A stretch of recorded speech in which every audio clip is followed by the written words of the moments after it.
జగన్ మహిళా అస్త్రం పవన్ బాబులకి సంకటమా?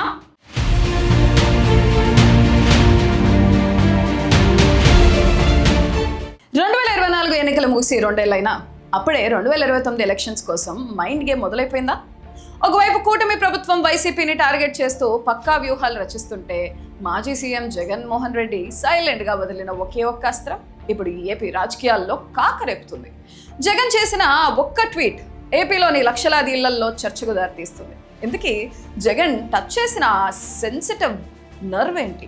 చంద్రబాబు ఇచ్చిన మెగా ఆఫర్ ఇప్పుడు కూటమికి ఎలా బూమరాంగ్ కాబోతుంది? అసలు ఏపీలో ఏం జరుగుతుంది? రాజకీయాల్లో ఎప్పుడైనా సరే మహిళా ఓటు బ్యాంకు అనేది గేమ్ చేంజర్. ఏ పార్టీ అయినా అధికారంలోకి రావాలన్నా దారి తప్పాలన్నా అది వాళ్ల చేతుల్లోనే ఉంటుంది. ఇప్పుడు ఏపీలో కూటమి పార్టీలు 2029 లక్ష్యంగా వైసీపీని కార్నర్ చేసే పనిలో ఉంటే మాజీ సీఎం జగన్ మాత్రం తన సొంత ఇలాకా పులివెందుల నుంచి డైరెక్ట్ గా గ్రామీణ ఆర్థిక వ్యవస్థ మీద అటాక్ స్టార్ట్ చేశారు. ప్రస్తుతం జగన్ చేస్తున్న విమర్శలు గాల్లోకి వదిలిన బాణాలు కాదు, పక్కా రెక్కలతో డేటాతో కూటమి ప్రభుత్వాన్ని నిలదీస్తున్నారు.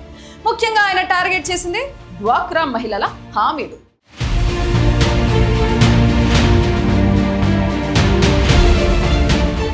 టీడీపీ జనసేన కూటమి ఎన్నికల సమయంలో మహిళలకు ఇచ్చిన హామీలను పూర్తిగా గాలి కొదిలేసిందని, ఒకప్పుడు మహిళల చేతిలో డబ్బులుంటే వారు చిన్న చిన్న వ్యాపారాలు చేసుకుంటూ ఉత్పాదక రంగాల్లో పెట్టుబడులు పెడుతూ గ్రామ ఆర్థిక వ్యవస్థను పరుగులు పెట్టించేవారు. కానీ ఇప్పుడు ఏమైందని జగన్ అన్నారు. చంద్రబాబు మోసపూరిత వాగ్దానాల వల్ల గ్రామీణ ఆర్థిక వ్యవస్థ కుదేలవుతుందని జగన్ ఆరోపిస్తున్నారు. డ్వాక్రా గ్రూపులకు రుణాలు అందకపోవడం, రుణాల పెరుగుదల ఆగిపోవడంతో పెట్టుబడులు తగ్గిపోయాయి, ఆదాయాలు పడిపోయాయి, మహిళల్లో ఆర్థిక స్వావలంబన లేకుండా పోయింది అని జగన్ తన ట్వీట్ లో కుండబద్దలు కొట్టారు. ఇక్కడ ఆసక్తికరమైన విషయం ఏంటంటే జగన్ కేవలం ఆరోపణలు చేసి ఊరుకోలేదు, కొన్ని సాలిడ్ నంబర్స్ బయటపెట్టారు.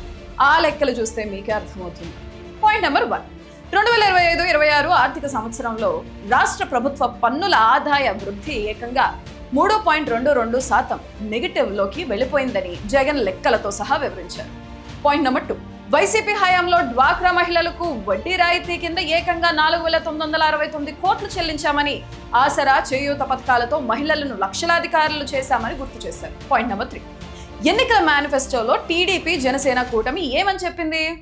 స్వయం సహాయక గ్రూపులు రుణాలపై వడ్డీ రాయితీ పరిమితిని 3 లక్షల నుంచి ఏకంగా 10 లక్షలకు పెంచుతామని ఊదరగొట్టింది.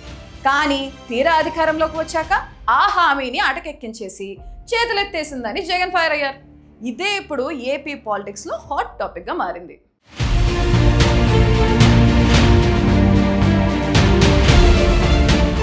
ఒకవైపు కూటమి ప్రభుత్వం సంక్షేమంతో పాటు అభివృద్ధికి బాటలు వేస్తున్నామని చెప్తుంటే జగన్ మాత్రం ఇలా పక్కా నెంబర్స్ తో నెగటివ్ గ్రోత్ రేట్ తో ప్రభుత్వాన్ని డిఫెన్స్ లో పాడేసే ప్రయత్నం చేస్తున్నారు.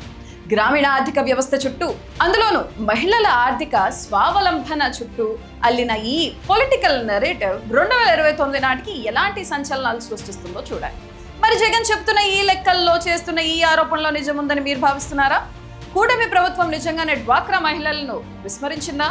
కామెంట్ చేయండి.